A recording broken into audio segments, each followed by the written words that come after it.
I just finished Half-Life this morning. I pulled like a big marathon session to finish it because I was at surface tension. And yeah, so Half-Life, one of the most important games ever made. One of the most important games ever made. One of the best games ever made? I wouldn't call it that. If we're talking just sheer quality, I wouldn't call it that. Not to say that it's bad. It's just, it's not perfect, but it is one of the most important. I keep saying that again. So a lot of people will play Half-Life today, and they'll say, I don't really get it. It just kind of seems like, a linear shooter with a bunch of set pieces. Yeah. That was the first one. That was the first time that happened. Like, I can point to certain specific things that other games did earlier. Like, certain types of storytelling, in System Shock. It was done a little earlier than that. But Half-Life was the first game to take a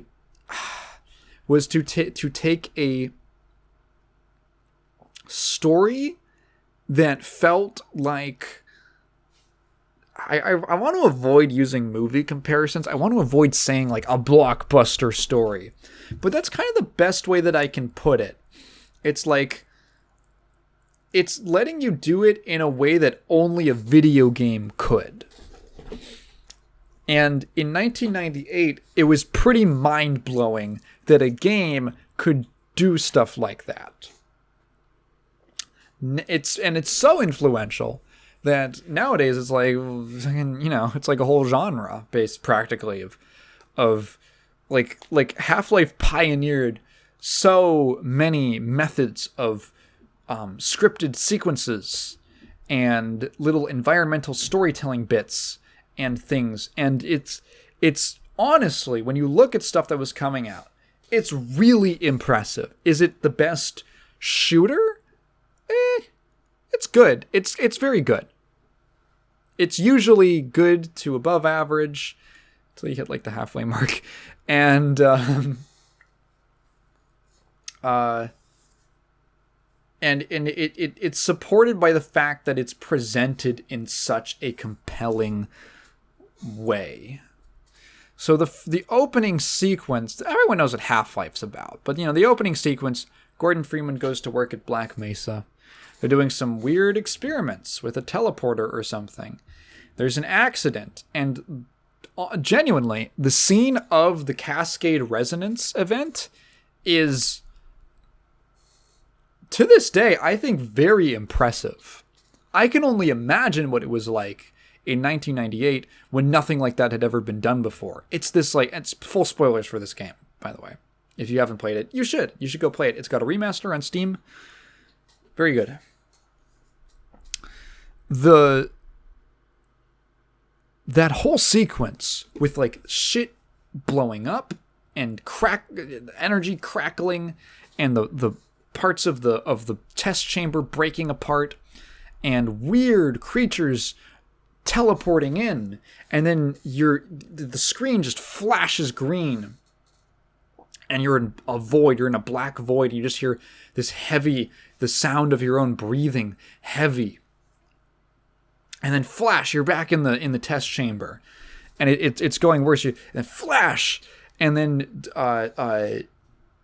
you're in the void again. Flash, and then like you're just for a second, for like 5 seconds, you're in some bizarre alien world where the terrain, the world around you, it almost it's like you're at the entrance to a cave with like a pond, but the ground is this almost like fleshy texture, and there's weird animals walking around, and it feels like this huge it's probably just a tiny little map, right, that they made just for this one 5-second bit, but it feels like you've just stepped into like an entire world, and then flash, you're back in the dark, and these aliens start appearing, fading in from the blackness around you, and you're just stuck. You can't move, and they're looking at you. And it feels, there's very few things that I feel capture what it's like to be in a nightmare. But that specific thing, that bit, that moment, God, that feels like when you're in a nightmare and something is around you or appearing around you, and you're locked, you're frozen in place, you're paralyzed, you can't do anything except watch whatever is happening happen. And then flash, you're back in the test chamber, and it's scary as fuck. Like, it is a very, very memorable scene. And that sets up the first, I want to say, a third of the game, which actually I've heard so much about Half-Life. You know what no one ever says? The first third of that game is a horror game. Like, really, like, it is a horror game. You are very limited in the ways that you can defend yourself. You have like a crowbar and a pistol. Ammo is pretty scarce. And the things that are happening and the way that they're presented, you walk out and there's a scientist who's helping a security guard up, and everything's just gone to shit. This whole level that you've spent like this big like 10-minute, what it feels like 10-minute sequence walking through of getting kind of familiar with the entrance, like this area of Black Mesa. It's now totally gone to shit. The lights are going out. There's holes all over the wall, like blast marks, and things are toppled over. There's these the head crabs are such a classic, instantly classic design. Instant classic. And I was talking to Prox about this, who's a big Half-Life source engine fan. What the fuck am I getting a call for? You can leave a Texas?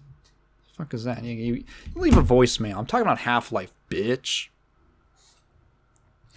I was talking to Prox about this, who's a much bigger Half-Life fan than me, source engine type Valve fan, and he mentioned, because he's a lot more into Half-Life. He's played those games several times, and he told me, he was like, yeah, it's such a cool, like, the idea. He said it in such a great way. The idea of a zombie is already kind of freaky, right?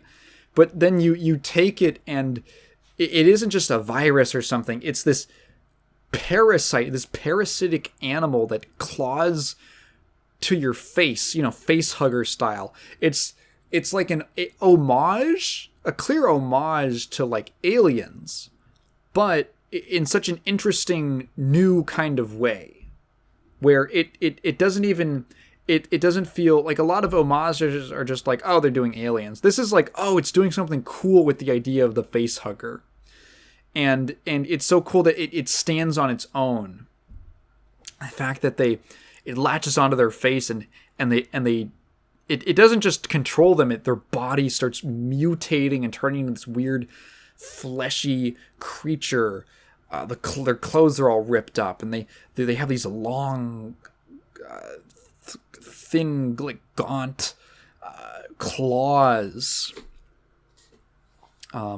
There's oh my god, there's this moment where you're walking through the offices, or you're walking through the halls, and you look over into one of the offices, and everything's just going to shit.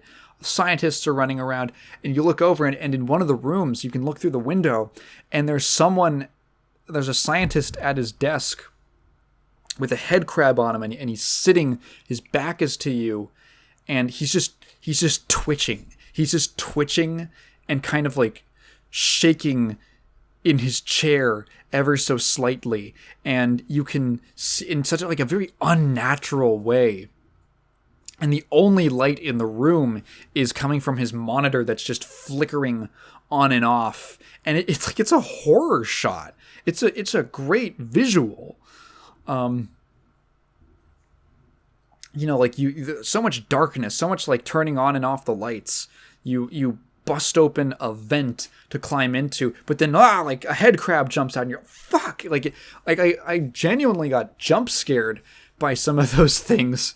And it's so compelling.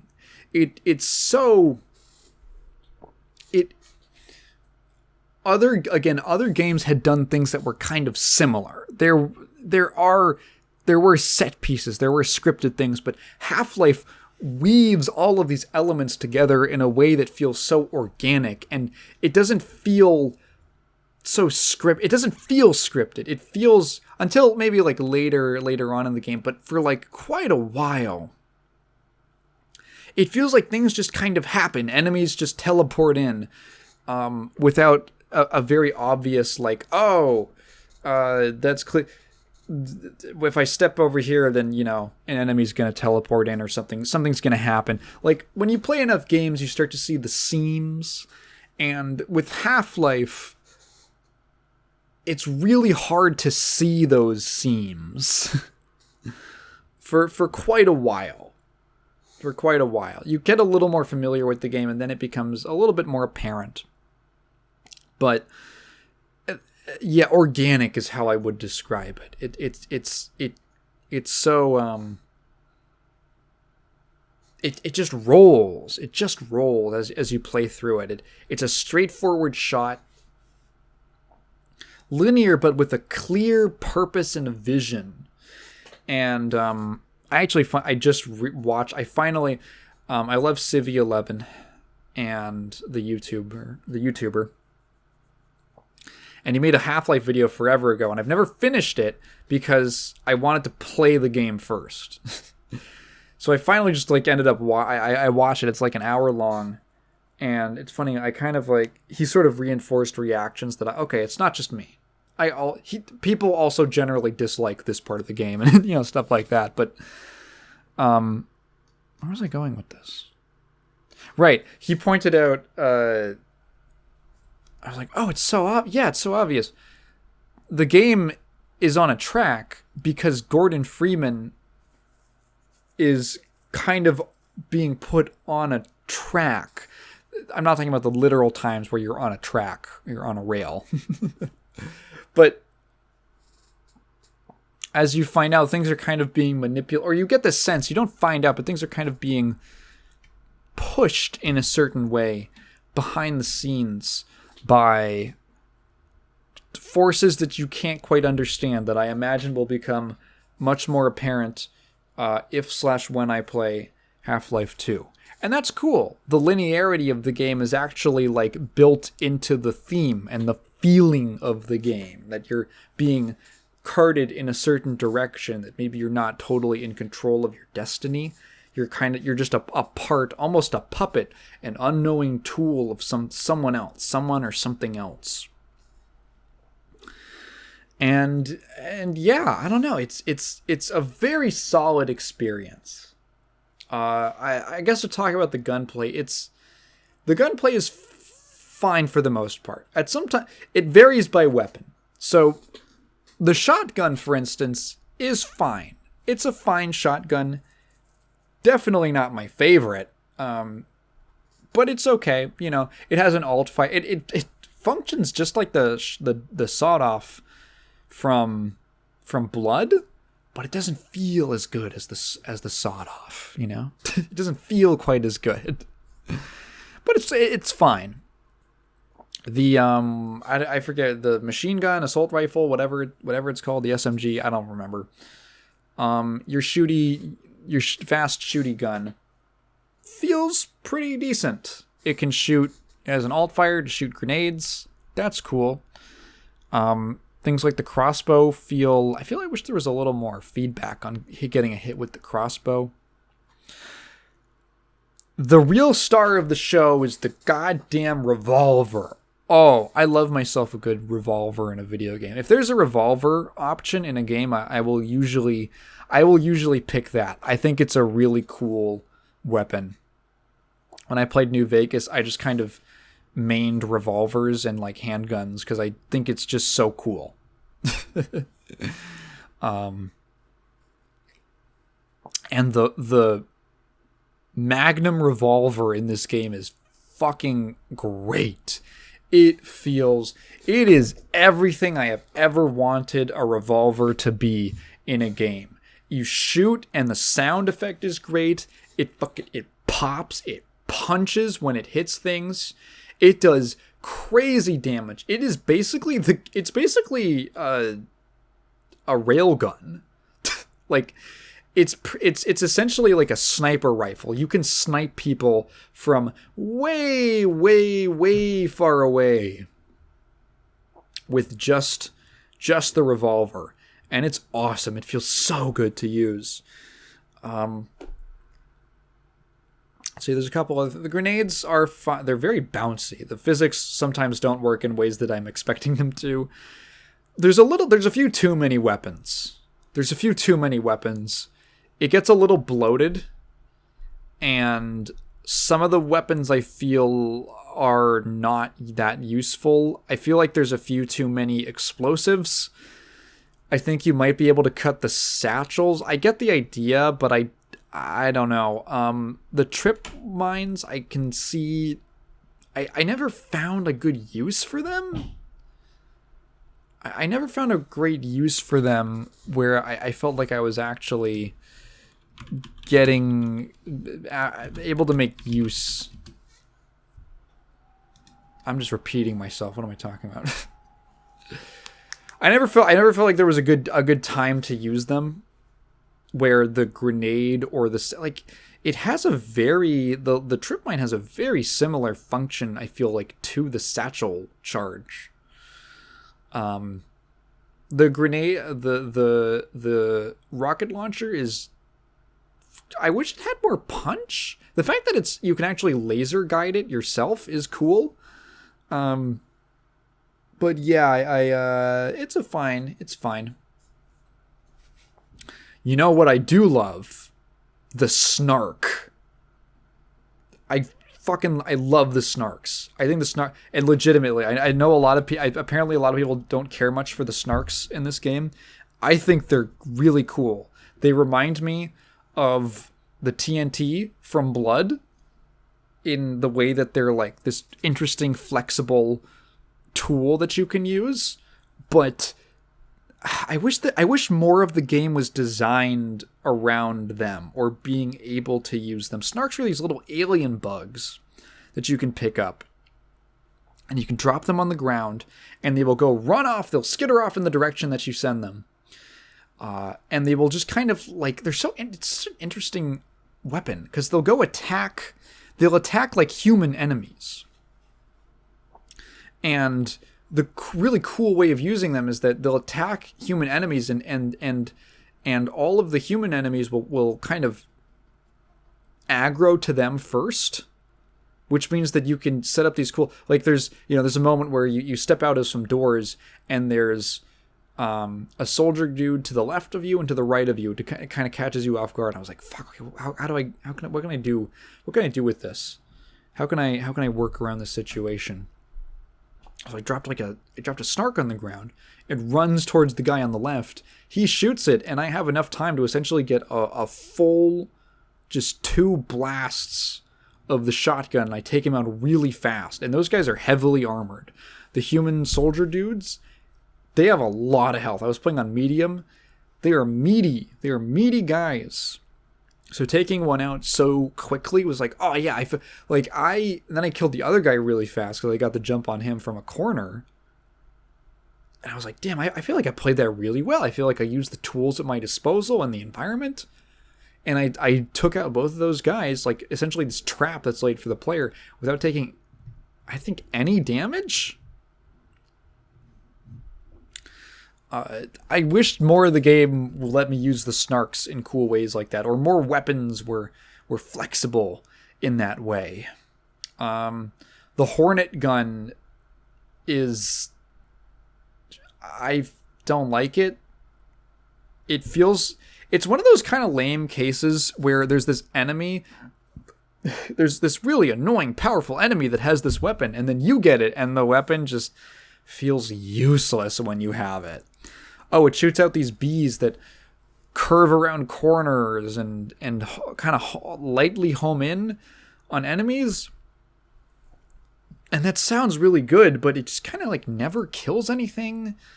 And it feels so random, and it's like you have such limited ammo for it. It can only hold like 8 shots. And it's like, I don't get it. I don't get why this is here. And then there's like some energy weapons that are cool, and you know, they shoot hard. They shoot big. The enemy AI in this game is cool. I can see why this was so impressive at the time. Namely, like the soldier guys. The soldiers are pretty complex. They don't just have one behavior. They don't fit. It's kind of like, you know, you look at most shooters from the time, and they're extremely I'm going to sound so fucking nerdy when I say this. The orthogonality of the unit differentiation. Oh, give me a swirly right now, dude. Come to my house and give me a swirly right here and right now. Is very clear. Every enemy has like maybe 1 or 2 things that they'll do. And I'm saying that for games that I adore, like Blood and Doom and stuff like that. 1 or 2 or maybe like 3. Oh, they also have a melee hit that they can do if you're close up. The soldier dudes in Half-Life have this very complex... It feels like you're fighting against a tactical squad. You know, sure, that maybe in more recent years, there's been improvements on enemy AI, but they'll move around, they'll use cover, they'll duck behind stuff, they'll pop out to shoot you. If you don't move from behind cover for long enough, they'll toss a grenade to kind of like force you to move out of the way and maybe out into the open. They'll kind of slightly coordinate with each other. They aren't just these kind of mindless run at you guys. They're like an actual challenging enemy to fight. They have so much goddamn health. They have so much health. And like, yeah, that's for the time, that's really impressive. Feels like you're fighting a military. Other enemy. I guess that's on the topic of the enemies. The head crabs are definitely like the most memorable standout ones. There's some like cool like little. I like these little touches of almost lore that you get where there's these little alligator guys. Well, they're big alligator guys, and they'll stomp around and spit acid at you. But they'll also kill the head crabs. So I feel like there's almost this implication in my mind that like, oh, these are aliens. These are alien animals. And they have a food chain. And these alligator dudes are the natural predators of the head crabs. So they'll go eat them. They'll go chomp on them. You get this cool stuff that feels like an extension of the monster infighting from Doom, where you've got it's kind of expanded to like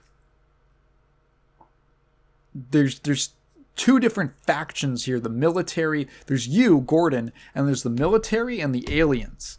And the aliens and the military will fight each other, and you can kind of like pit them against each other and let them sort of take each other out. You can capitalize on the confusion that's created and some of them being distracted to avoid them or kind of get the upper hand and take out all of them eventually. It's cool, and it adds to this feeling of this event, this chaotic, ongoing event of the military trying to stomp out these alien invaders at the Black Mesa facility and kill, every witness there. Like this active battlefield that's going on while you're like running through and stuff exploding. It's really well put together. It's really good. The game has some flaws. So number 1 is technical nitpicky stuff. Number 1, I wish there were more options. I'm a little disappointed that with the remaster, the options are still so limited feeling. There's no FOV slider. There's a lot of things that I feel like it's serviceable, but for the the level of flexibility that I know is possible in the Source engine via stuff like console commands, I wish that there were a lot more options, or, advanced options, something like that. And that was important to me because this game has camera tilt. When you move left and right, the camera tilts. And I played for a bit, and it gave me motion sickness. It looked like I felt nauseous, and I had to take a break and walk around because I was feeling kind of sick from the way that the camera tilted back and forth. I really didn't like it, and there was no option to turn it off in the menus. But because it's Source Engine, I figured there's probably a console command that I can look up. And yes, there was SV_roll angle 0 to set it to 0. And then it's gone. It wasn't something I had to deal with. Okay, I can play the rest of the game. Annoyingly, it seemed to reset every time that I started the game again. I played it across 3 or 4 sessions. So I have to do that each time. And I mean, it's fine. It's just, I wish something like that was in the actual options menu. And it's a little, it's annoying to have to go look up on the internet how to fix something in your game that could have been an option. There's a lot of people who might run into that same kind of problem, or a problem with something else that's just not in the options menu, and they might not be savvy enough or know Source Engine stuff well enough to intuit that there's probably a console command for that. Second thing, that's kind of like a nitpicky thing.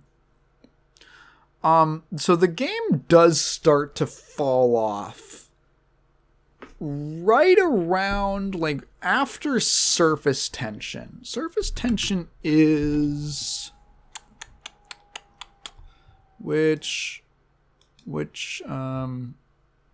it's, I want to say it's chapter 12 of 18-ish? Plot. Yeah, Half-Life storyline. Yes, 12 of 8. Yes, literally 12 of 18. Right, nice. So, surface tension is like a legendary... it's a legendary level. Because it is fucking long. It is a gauntlet. It is easily the longest level in the game. It is just a non-stop barrage of action set pieces and sequences, and you are constantly being hounded by this fucking helicopter. And it just keeps going and going and going, and as soon as you think it's over, you're like, it's gotta be done soon. It keeps going. It feels like a climactic point. And the game after that, it's not quite as strong. You have like 2 chapters that are still on Earth before you get to Zen, and then the game really starts falling off. But I don't think surface tension is bad. That's not to say it's bad. I actually think it's pretty good, and I kind of like the way that it feels. It's such a fucking ordeal. It's like a Olympic marathon. This level is sponsored by Blue Chew because it is long and hard, and it can go for an hour. That was a great pun I came up with. That was a great bit. Leave a comment congratulating me on my great bit.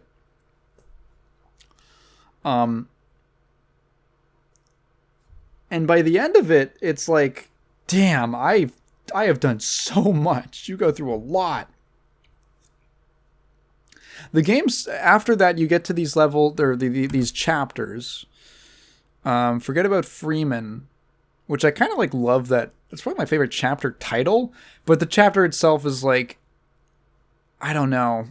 I'm trying to remember exactly what happens in it. It's a lot of like enemies, a lot of the alien enemies, and the game really starts starving you for ammo. I felt like near the end of the game. I felt like I was running out of ammo a lot, or running low, and just like really hard. Just throw a bunch of enemies at you in kind of awkward environments to fight them in, and not terrible, just not quite as good as the earlier parts of the game.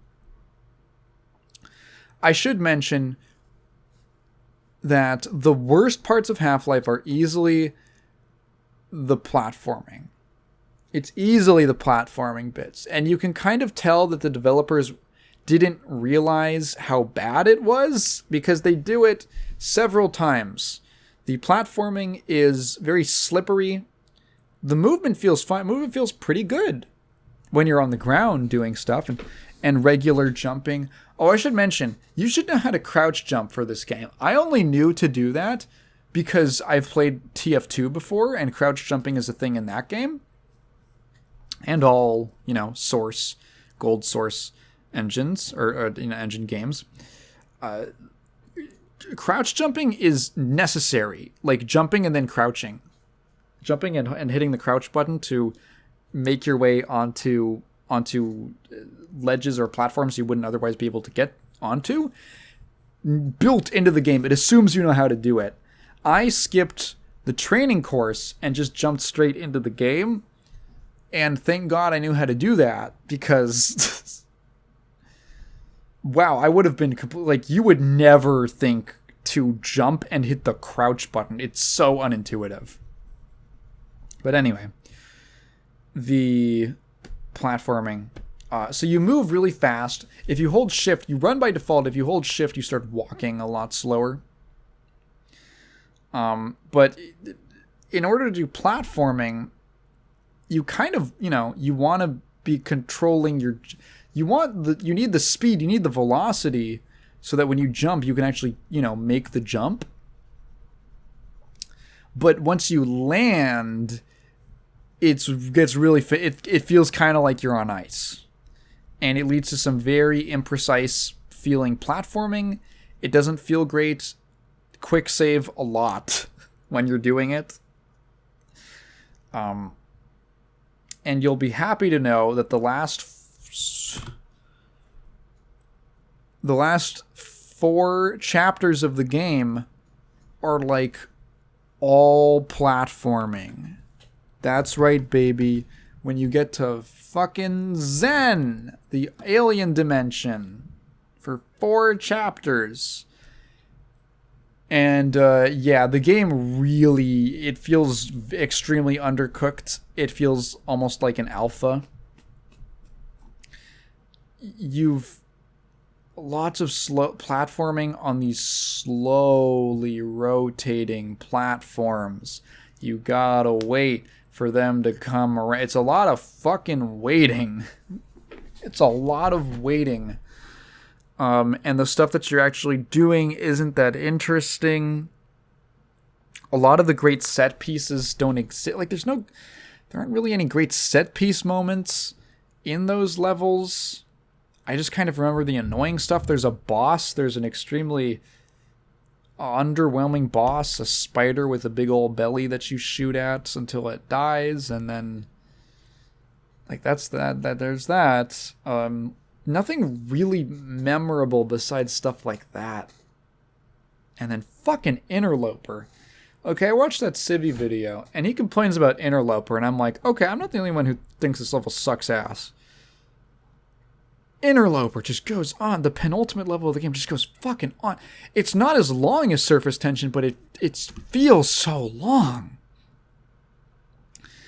It's just like this constant, just like more shit and more shit and more shit and more shit. And instead of being these interesting, challenging segments, it kind of feels like, how do we make the game more difficult? Just throw more enemies and make it more awkward and starve the player of ammo. And healing is limited. You have to stand in these pools or these little chambers to heal up, and it fucking ticks up 1 health point at a time, like it's so goddamn slow. And it's just a real drag. A lot of just annoying little level design things. These fucking platforms that when you jump on them, they're like elevators and they go up, but they spin as they go up. And there's hit scan enemies. These they're called Vortigaunts, the alien dudes who shoot the lightning, and they are perched around this giant area, this giant room. You're going up. You can't. Your view is the way that it works. As the platform is spinning, you're also rotating yourself. So in order to keep them in view, and but because of the way that the physics makes your body turn, it forces your body to turn. The camera moves super jerky. If you're rotating to the right, you're trying to look to the left to keep these fucking hit scan enemies in view, so you can maybe shoot one because there's no other angle to shoot them from. That's like lower down and not on these godforsaken platforms, elevators. It's like you're moving. It's trying to rotate you one direction, trying to turn the other way, and it's just jerky. Oh, stuttery mess. It's a blur. You can't see anything.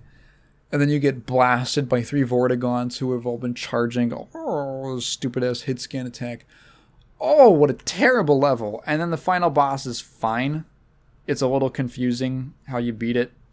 It's got these crystals you gotta explode, and then it sometimes teleports you to a different room where you kill like an arbitrary number of enemies and then go back up. And I hate those floating guys who shoot the orbs at you, and then you shoot the big baby until it's dead, and till you can shoot its brain, and then you shoot the brain, which is like a big glowing sun, and then it's dead, and then you get a neat final cutscene. It's unfortunately a weak ending to a pretty good game. It's so funny because Civi makes this exact same point in his video. I was thinking about it while I was playing it before I even watched it. That you remember that whole trend of game journalists trying to be like, legitimize themselves by saying, when will we get the Citizen Kane of gaming? Such a stupid thing, right? It's silly to compare, as if it's not a legitimate medium until we have a Citizen Kane, because that's the greatest movie of all time. Because I went to journalism school for media journalism, and they told me that was the greatest movie of all time. And I need my parents to be proud of me. I need my dad to look me in the eye when I tell him that I write about video games. And if there was ever going to be a Citizen Kane of video games, if we want to entertain the concept, it's obviously fucking Half-Life. It's obviously Half-Life. Why would anyone... I can't see anyone arguing anything differently, especially after having played it. It's like such a shoo-in. Like, okay, done, move on. And much like Citizen Kane, you don't actually have to like Half-Life to understand the influence that it had and the innovations that it made in its medium. It's totally fine. That's because people prop up a movie like Citizen Kane, not because of the quality. Well, okay, it's mythologized, some would say fetishized, to the point where most people don't even know. People hear most influential movie of all time. That gets morphed into best movie of all time. And people just think, oh, it's the best movie of all time. You can watch Citizen Kane and not enjoy it. You can just not dig on it. And that's fine.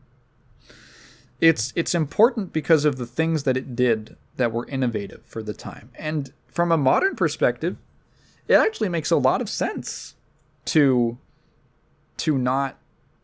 Like I said, it makes a lot of sense to not really get Half-Life if you aren't familiar with what games looked like, very familiar with what games looked like and what was coming out before then, especially in the shooter space, it kind of changed everything. And for that, I have to appreciate it. It's a game that I'm glad that I played. It's one of those, like, scratch that off the bucket list kind of things. Like, this is something that's so important, I should really play it at some point. And it's a good time. I won't say it's obviously not perfect. Like I've mentioned, it has flaws. Let's see, 13.8 hours. That's about how long it took me. I think I kept it open while I, like, made some food, so ate and, like, took a little break. So maybe shaved like an hour or two off of that. But around then, less than 15 hours on medium. Great ideas, cool vibe. Yeah. I give a thumbs up to Half-Life. Hey, now that Gerard completionist guy is totally a fucking shady ass liar about his charity fraud shit, can I be the new completionist? Can I say, like, I give Half-Life a rating of complete it. I give this charity a rating of defraud it. That's a whole other topic. That dude is such a Weasley little... Didn't even realize I was quoting the clip. He's such a Weasley little fucking liar, dude. I saw if you don't know what that is, I don't even want to get into it, actually. I saw that if you know what it is, that just, this is for you, I guess. That fucking apology, or not even apology, that, like, response he made to these allegations of him not donating the charity money. And as soon as he said, I made statements that were potentially misleading, I was like, this guy's a piece of shit. This guy's so full of shit. Potentially misleading. Get that lawyer speak out of here, Gerard. Oh, you fucking asshole. You piece of shit. That instantly killed any credibility. Like, what do you mean potentially? It was. Anyway, that was Half-Life. I'll get around to playing Half-Life 2 sometime soon. I also own, like, I don't know if I want to play all the DLC for Half-Life. DLC, fuck me. It's an expansion. No, I don't. I actually don't have the DLC. The expansions for Half-Life. Excuse me. I have... Right, I got that bundle. That's what I have, because I just knew that I have like 10. What is that? That's like 7 different games called Half-Life something in my Steam library, all next to each other. That's because I got this big bundle a while ago of where they had the whole series, the whole franchise, except for Alex, on sale for really cheap, something like $10.